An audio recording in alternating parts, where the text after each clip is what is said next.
2024 U.S. Olympic Trials is fast approaching. It's right around the corner. It's on the horizon. It's coming soon. It's at his front door. So, how's Dressel progressing?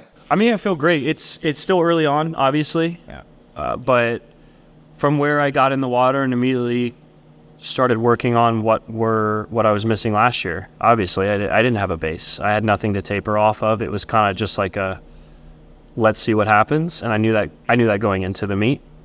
And all things considering, it was still pretty good.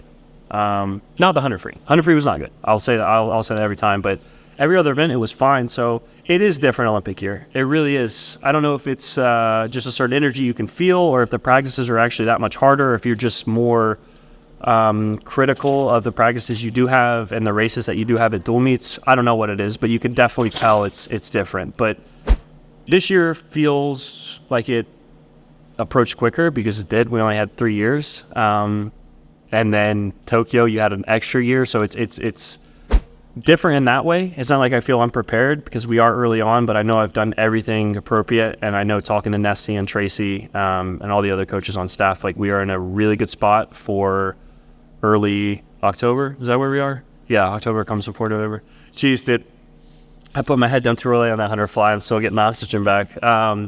But yeah, for where we're at right now, and at this point, it's only going to start cranking up more and really until you hit January. But like I'm already expecting that yardage to get turned up next week after that. So I wouldn't change anything up until this point. I wouldn't have done anything different from the start of this season, which I would consider that Monday after trials. I didn't want a break. I didn't need a break. I took 8 months off. That was a good amount of time. Yeah.